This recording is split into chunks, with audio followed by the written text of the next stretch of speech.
Welcome to Roll, Ponder, and Play, a podcast dedicated to crafting stories through the application of role-playing game engines, combined with creative thinking and propelled into the ether by the barest of prompts.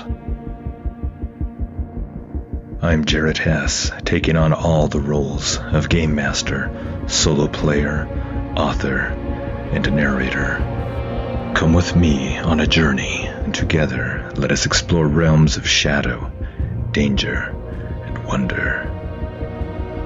One role can decide the fate of many things.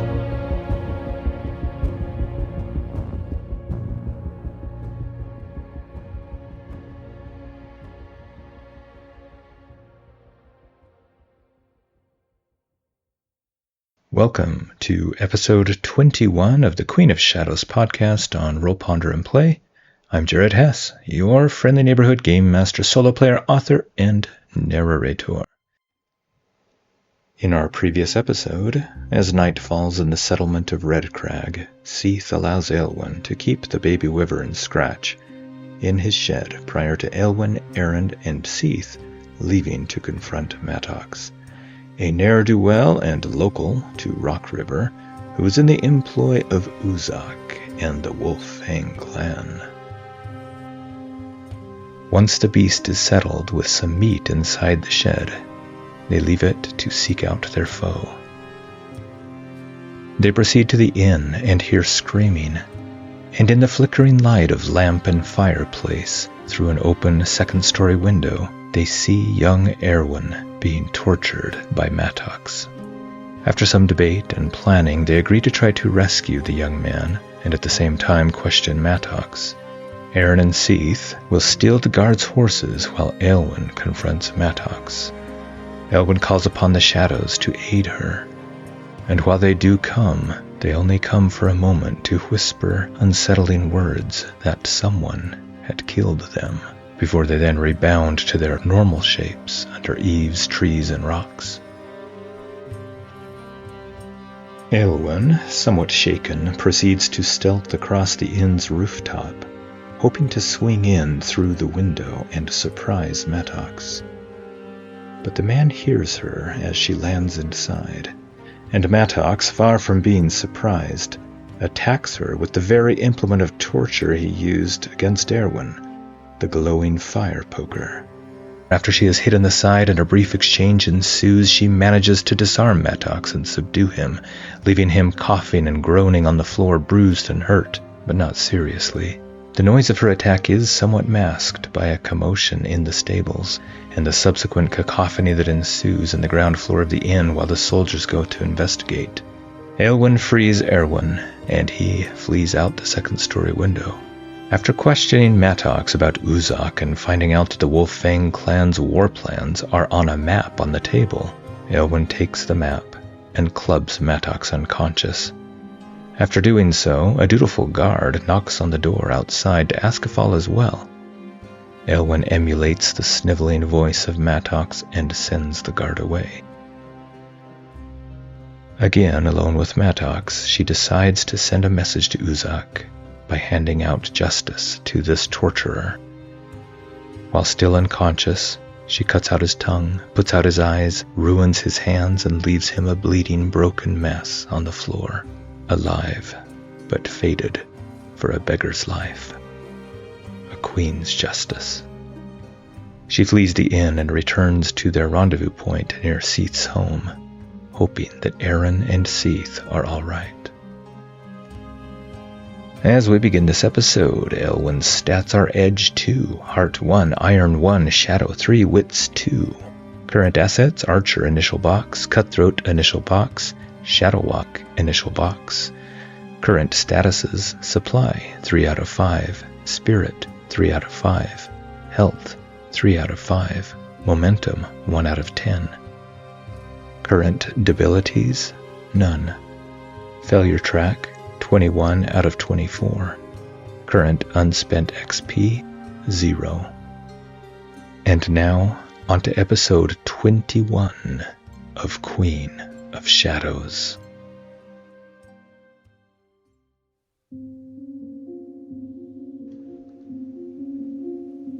Eilwen sat in the dark shadows of the trees watching the road. Hearing nothing for several long minutes, she proceeded further to Seith's home, moving in a crouch, her hand on the hilt of her knife. Sometime later, as she crept into the clearing that was their meeting place, she heard the soft whinnying of several horses. "Eilwen?" Aron stepped out of the trees and put his hand on the muzzle of a nearby horse and looked around. "You made it," she breathed. "Were you followed?" he asked. She shook her head. "You?" He shrugged. "There was a chase, but we lost them. We had their horses after all." "Where's Seith?" "Yeah, getting some things from his home. He says it's too dangerous for him to stay here since he was spotted. They're probably sending a patrol here as soon as possible. We have some time, but not a lot. How do things go with Mattox?" Here's what I had asked the Oracle. Did Aron and Seith make it away? I think that was likely because they took all the horses. Even so, however, they did make noise and were chased. But their pursuers weren't likely to keep up without horses of their own, so I think it's likely that they got away, and on a roll of a 10 with the Oracle, I got a yes and. In the tree-cast shadows under the moonlight, Eilwen absently scraped the dried blood from her skin and off of her nails and then looked at him firmly. "I got the information I needed, and I dealt with Mattox." Seith stepped out of the shadows, a pack on his back. "Good. I hope Mattox got something in return." "You might say that," she said, not wanting to go into details, but she held her head high. He had deserved what he had received. He shouldn't be a problem anymore. "Did you kill him?" "After a fashion." Seith raised an eyebrow. "His life is ruined," she said, "and he'll be of no further use to Uzak. If he does survive, there's a good chance he'll take up a life of begging." Seith grunted. "Heralds, but I wish I could have been there." Eilwen only frowned at that and scrubbed some more at some of the bloody flakes in the dark.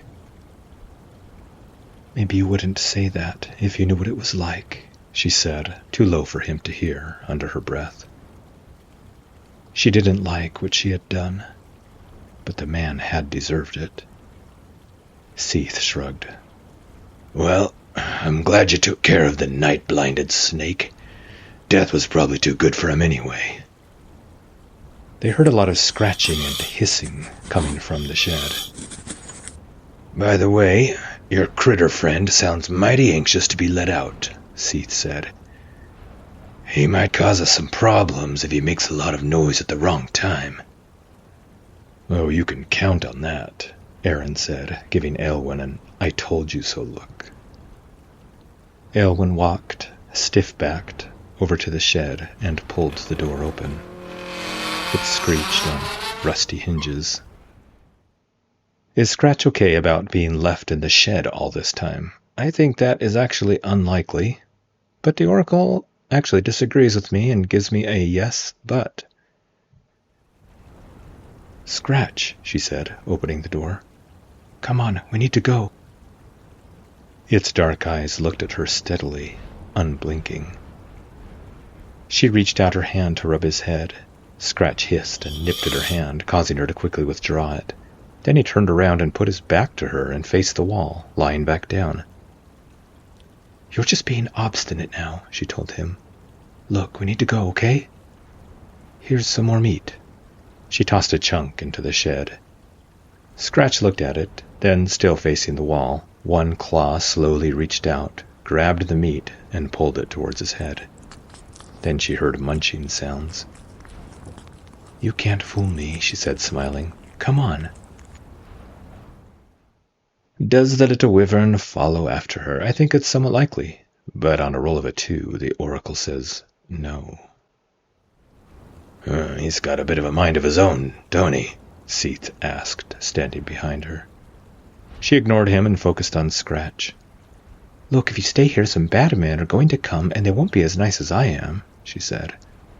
"I don't think it knows what you're talking about, sister," Aron said, bemused, folding his arms and leaning against the side of the shed.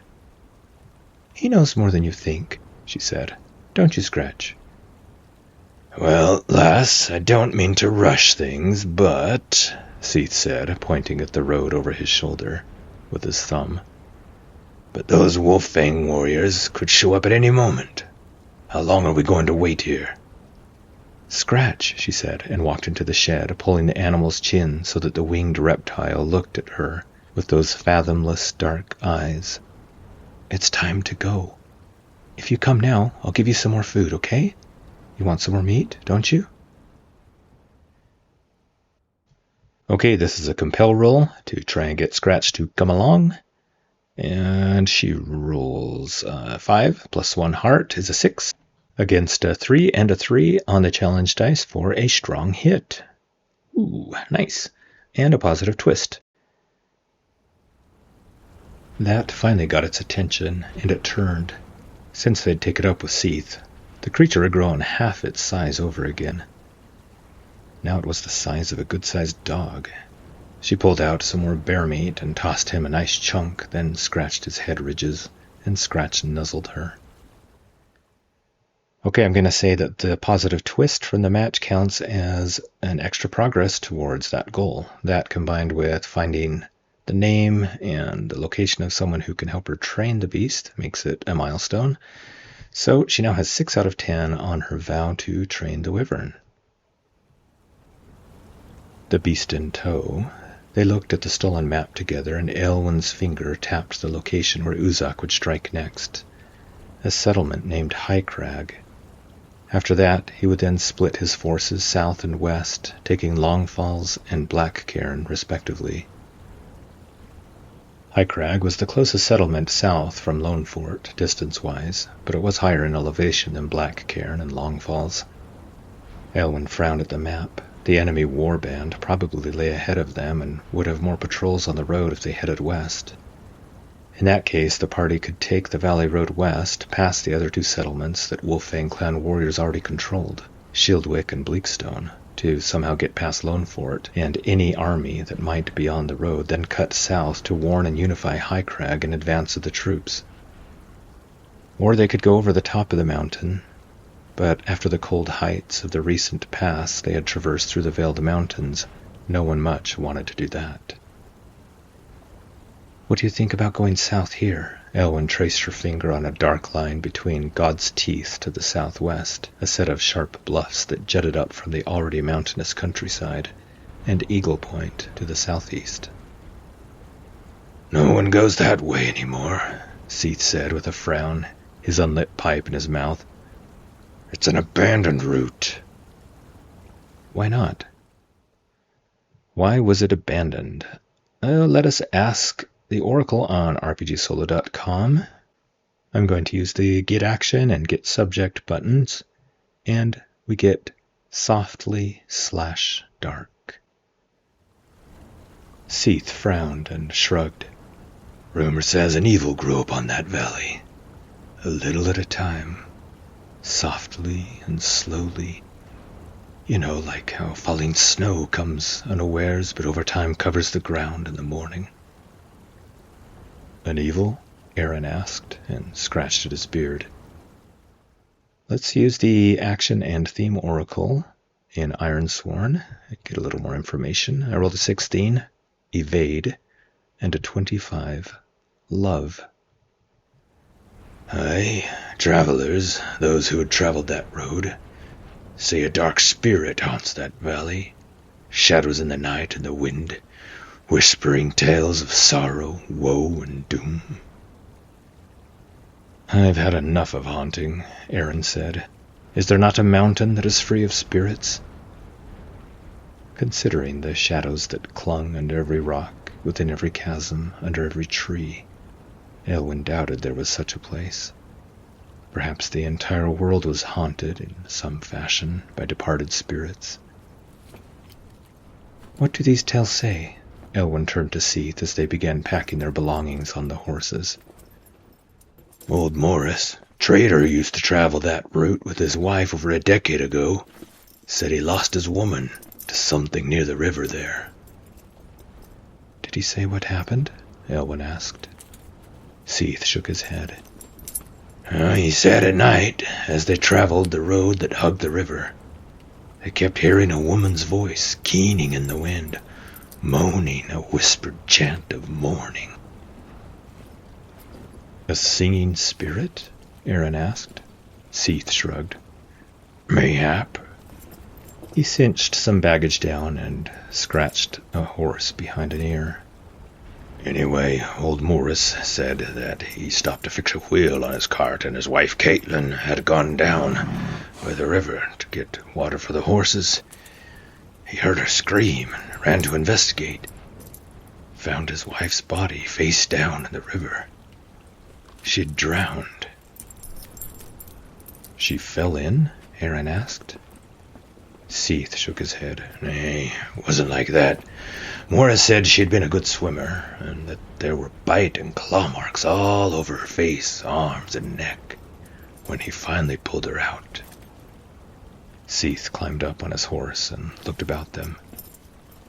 An animal attacked her? Eilwen asked as she climbed up on her own mount and led another behind her. Seith looked at her and shook his head. Don't think so. Morris said the marks were made by human nails and teeth. He fled and word spread. Over time, travelers didn't take that route anymore. And rumors spread that it was haunted. Eilwen checked her gear and weapons. The hard feel of the pommel in her hand bolstered her will. Nothing is safe nor certain in the Iron Lands, she said. Does the Wolf Fang patrol that route? Seith shook his head. No reason to, since no one goes that way. Then that's the road we'll take, Erwin said. With the extra horses we have, we can move more quickly than their slow-moving warband, and round the southern mountain, then cut back west and north to hopefully arrive at Redcrag before the warband does. Also, with the spare horses, we should be able to stay ahead of those who will follow us. Let's ask a few questions. Can our little wyvern friend Scratch fly yet? I think that is somewhat unlikely. And with a 2, the oracle says no. Can Eilwen get him back in the pack? 50-50 chance on that. I get a yes, but. Yes, but his head pokes out now and then.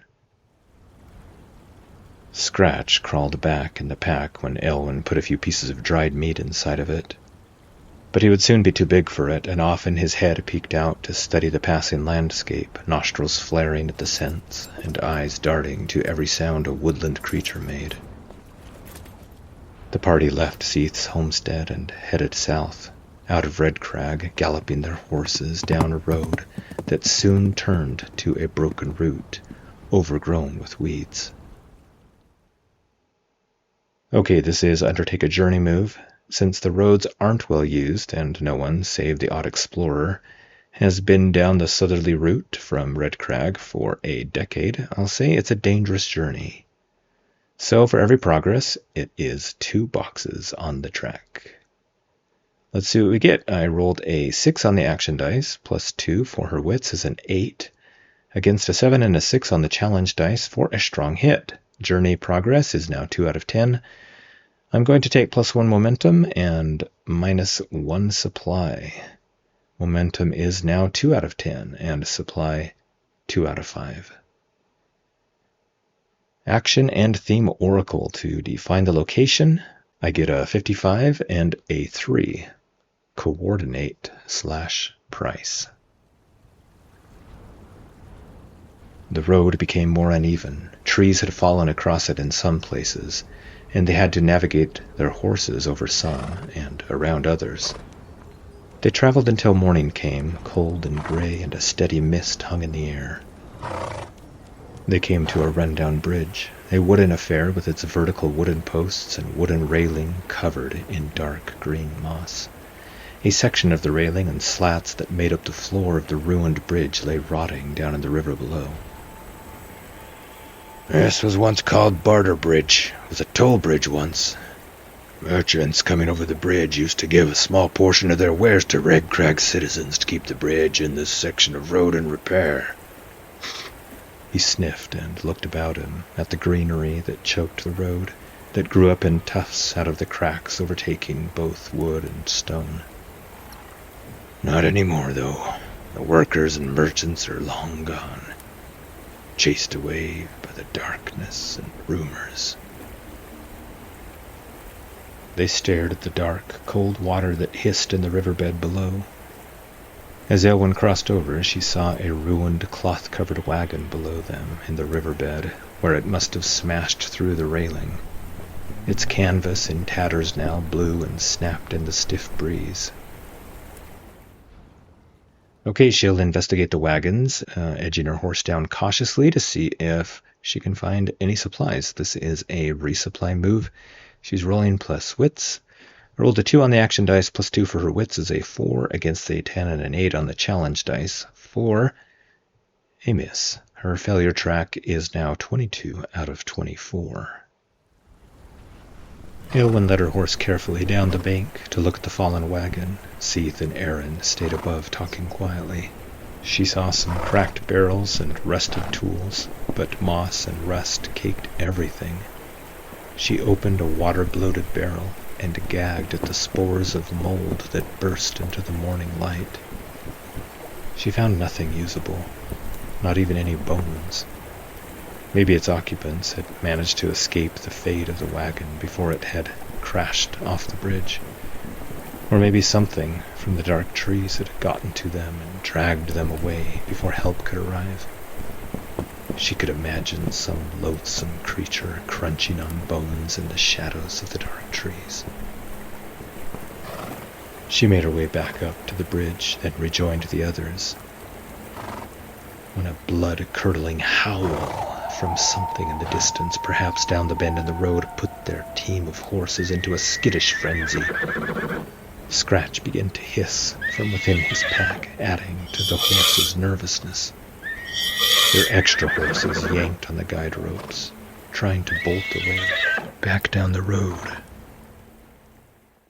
Okay, this is a face danger plus wits to calm the horses. I rolled a 6 on the action dice, plus 2 for her wits is an 8 against a 7 and a 6 on the challenge dice for a strong hit. Her brother and Seith drew their weapons as they struggled and cursed to control their own mounts, knees holding tightly to flanks as the horses' hooves danced backwards onto the bridge before they regained control. Eilwen slid off her mount and kept a firm hand on the reins. Then she grabbed the guide ropes for the extra mounts and talked quietly to them, trying to calm them, running her fingers through their coarse manes. She placed her face and nose to the muzzle of one large bay, breathing in its grassy breath. "Be at peace," Eilwen whispered into its ear. While scratching, she looked down the road, alert to danger, but didn't see any forthcoming threat. Though still a little skittish, the animals quieted under her soft and calming ministrations. "What was that?" Aron asked, anxious. Does Seith know what it is? I think there's a 50-50 chance, and I get a yes and from the oracle. "It sounded like a wolf," Eilwen said, and she heard an answering howl in the far distance. "But different." Seith cursed, and his face grew pale. "Close, but there's a guttural speech mixed with that howl. It's a varu." "Varu?" Eilwen asked. "Aye, wolves that walk like men. Big men."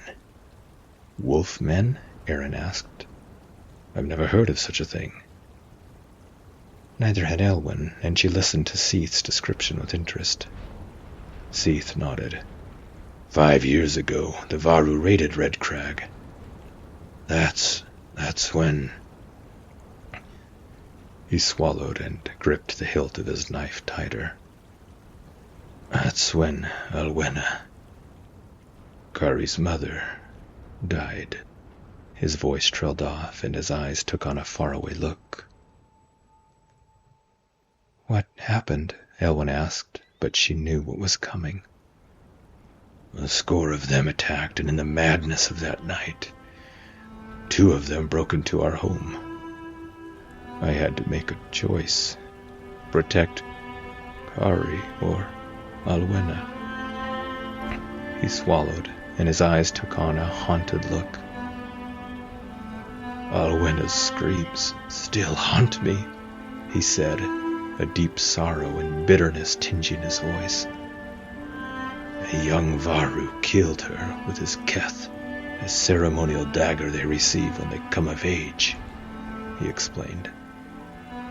You seem to know a lot about them, Aron said. I make it my business to know, Seith said, and for a moment the anger flashed across his eyes, chasing away the sorrow. I have sought my vengeance upon them for their barbarism, for Alwena's death. I am a trapper, after all, and a sometimes hunter. You hunt these wolfmen? Eilwen whispered. Is this how you learned about this coming-of-age practice of theirs? They killed my wife, he said, anguish returning to his visage and voice. I had to avenge her, didn't I? Seith asked.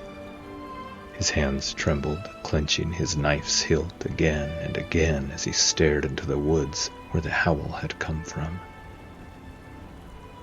What did you do? Eilwen asked. Seith looked at her, then looked back into the forest. I caught one once in one of my traps. Made it talk before I killed it, slowly, just as it did to Alwena. It spoke some human speech. It heralds, but it wasn't easy to put down, even tied up.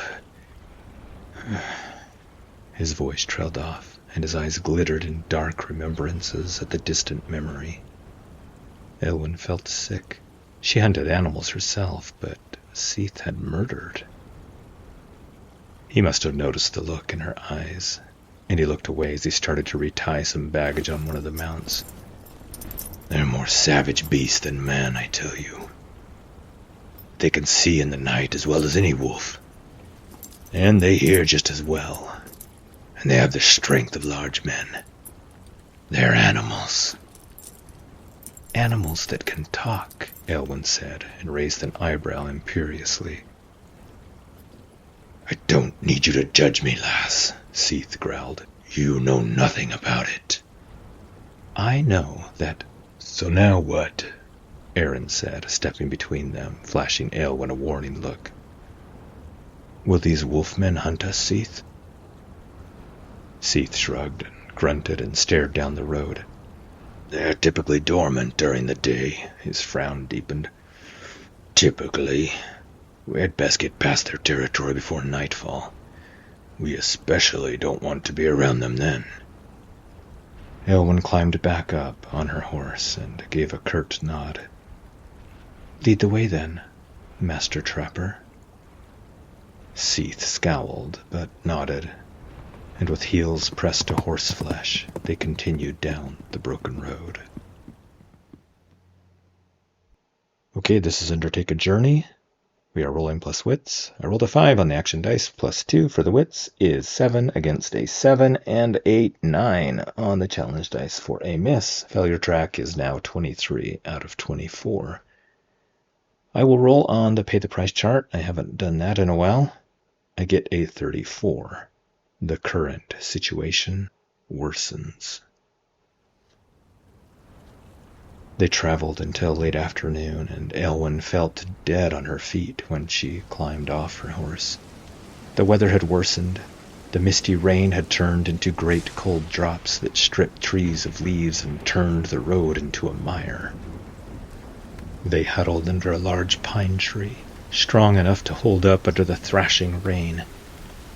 The rain came upon them at an angle, whipping into their faces. Eilwen's fur cloak did little to hold back rain, and soon she was soaked to the bone. She was used to the cold, used to frozen moisture, not this constant cold liquid from the sky drenching her skin. She rode on in misery, trying to huddle deeper into her waterlogged cloak. Scar sneezed and tried to burrow deeper into her pack. "We need to find a place to camp, to rest," Aron shouted above the downpour. Okay, I'm going to roll on Ironsworn's action and theme oracle to see what the terrain is currently like. I rolled a 49 on action for defy and 6 on theme for safety. Defy safety. The swollen river had spread out across the road, and the river's churning water began to slowly undercut the earth beneath it. Seith shook his head, his eyes darting from the river to the trees about him. "We cannot rest here. There's no safe place here. We must move on," Seith shouted in return, and pointed to a tree. "See those carvings?" Erwin looked where he pointed, and saw a pattern of 3 slash marks close together in the flesh of a trunk, on a field of old dried blood. "That means the Varu have claimed these lands. This road now moves through their territory. If they find us trespassing, they will attack. We move on." Eilwen sighed and got down from her mount. Steam blew out of its nostrils. She absently scratched its forehead, feeling the coarse, wet horsehair. The mud rose up to mid-shin as she squelched to another mount and switched her saddle. The extra horses kept their mounts fresh and helped them stay ahead of any pursuit. But still, her eyes felt gummy. Nights beneath, but she was tired. Okay, this is a face danger plus iron for the worsening situation and for possible endurance loss. I rolled a 2 on the action dice plus 1 for her iron is a 3 against an 8 and a 7 on the challenge dice for a miss. She will take 1 harm to represent endurance loss, and her health is now 2 out of 5. Failure track is now 24 out of 24. And I will now roll to endure harm. Plus 2 is recurrent health, so I roll a 3 plus a 2 is a 5 against a 1 and a 1 on the challenge dice for a very lucky roll of a strong hit and a match for a positive twist. So she will shake that off, losing 1 momentum, going back down to 1 out of 10 momentum, and regain her lost health, now back up to 3 out of 5. But what to do about that twist? For a match, the book says something interesting, unexpected, or unusual happens. If you're unsure, ask the oracle. And for a strong hit, it says the match should represent a twist in the narrative, something interesting, or a new opportunity. You can also let the intensity of your success or failure frame how you interpret the match. And a 1 and a 1 is as good as you can get. So, let's roll on the theme and action oracles and see what we get.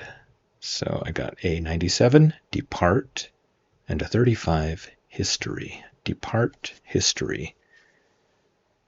Does that mean they depart from the ruined road and find something modern and well-kept? I'll say that's unlikely. No, the oracle says. So I think something interesting and useful might be a piece of history becomes known, or a piece of history that was departed becomes present, or history could repeat itself, or she discovers an important item from history. All of that sounds interesting. Some ideas anyway. I'll weave something into the story later. As they traveled, her mind numbed to the cold, driving rain, and she thought back on all she had done since her mother had died. She thought of her successes, her mistakes, the horrors she had witnessed, Kiven's death, Mabon's death, her mother's iron discs, the shadows she had called, the shadows that had spoken to her. So, let's talk about the failure track. When I get 6 boxes of failures, that means each box is 4 ticks, so 24 total ticks, representing 24 misses. I have the possibility of learning from my mistakes and getting some extra experience, and that is where we're at right now. This is the Learn from Your Failures move, and it's an optional rule from the Delve book. Okay, here's what it says. Learn from your failures. It's a progress move. When you spend time reflecting on your hardships and missteps and your failure track is 6 or greater, roll your challenge dice and compare to your progress. Momentum is ignored on this roll. On a strong hit, you commit to making a dramatic change. Take 3 experience and clear all progress, then choose 1. Adjust your approach, discard a single asset, and take 2 experience for each marked ability. Make an oath, swear an iron vow, and reroll any dice. Ready your next steps. Take 3 momentum. On a weak hit, you learn from your mistakes. Take 2 experience and clear all progress. On a miss, you've learned the wrong lessons. Take 1 experience and clear all progress. Then envision how you set off on an ill-fated path. So I could continue to get more ticks if I wanted to. For example, if I got up to 40 ticks, that would be the equivalent of 10 boxes of progress, and then I could compare that against the challenge dice and have a much better chance of getting a strong hit. Again, currently I only have 6 boxes, but I will try with my 6 boxes. You never know, besides I need the XP, so let's roll them bones. Okay, here we go. I rolled on the challenge dice an 8 and a 1. So that is a weak hit. I get 2 experience and I learn from my mistakes. The failure track resets to 0 boxes or 0 out of 24 ticks. I'll save the 2 experience points for now, as I need 3 to buy a new asset. Soon, darkness overtook them, and she could barely see Seith's horse in front of her. Harold's breath. We need to stop, Aron shouted. We can barely see the road as it is. Eilwen started to cough and nodded her agreement. We must stop, Seith. Seith nodded and led the way to a somewhat sheltered spot off the side of the road. A small bluff of perhaps 20 feet high rose above them, a ragged cliff face. It offered a natural windbreak from the wind. Rivulets of rain ran down the rocks. They made the best of it as they could and set up camp. Okay, this is a make camp roll. Adding supply. Our supply is currently 2 out of 5. I rolled a 3 on the action dice, plus 2 from the supply is a 5 against a 5, and a 6 for another miss. Failure track. The new failure track is now 1 out of 24. At least the rain wasn't driving into her face, but she felt soaked to the bone, and she shivered half the night, huddled next to Aron for warmth. The wet smell of horse and men clung to them. She coughed lightly and felt a tightness grow in her chest. She hoped she wasn't taking ill. They couldn't get any dry tinder or wood, and Eilwen passed a miserable night in a sort of half-daze, her sodden cloak heavy on her back. In the pre-dawn hours, the deluge of rain had finally stopped. The air felt slightly warmer, but a dense fog clung to the ground, swirling about them, obscuring their vision. They ate a cold breakfast, still huddled together, shivering against the cold. Cold meat, cold cheese, cold hard bread, and some cold dried figs she had packed from her mother's rare store of Southland imported foods when she and Aron set out from Frostbridge. Halfway through her meal, she heard a horse whinny in the fog and felt a stirring of the air from the wall by the cliff. Then a thump. A horse screamed, its ragged sound mingled with a wolf's howl, and it fell to the ground with a thud in the thick fog. Scratch hissed into the air, his sinuous head jerking around to face the unnerving sound.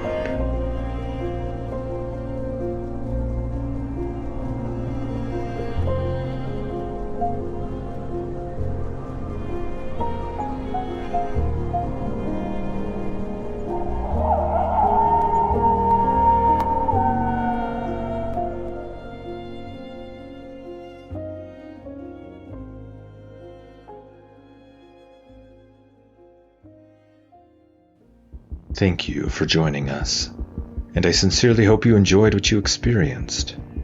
If you would like to support Roll, Ponder, and Play, you can do so in a number of ways. You can give the show a positive review on your podcatcher of choice.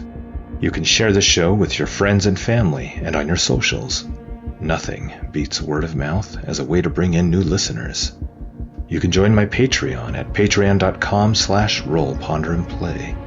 There you can find show notes and transcripts, as well as other projects I'm involved in. And paid subscribers get access to subscriber-only episodes, shows, and other content. Finally, you can simply reach out to me and say hello. Comments from you are what inspire me to keep doing this, and I'd sincerely love to hear what you think of the show. To do so, you can find me on my Patreon, or on Discord at Roll, Ponder, and Play, or by email at rollponderandplay@gmail.com. Until we meet again on Roll, Ponder, and Play, may your own dice rolls ever bring you success.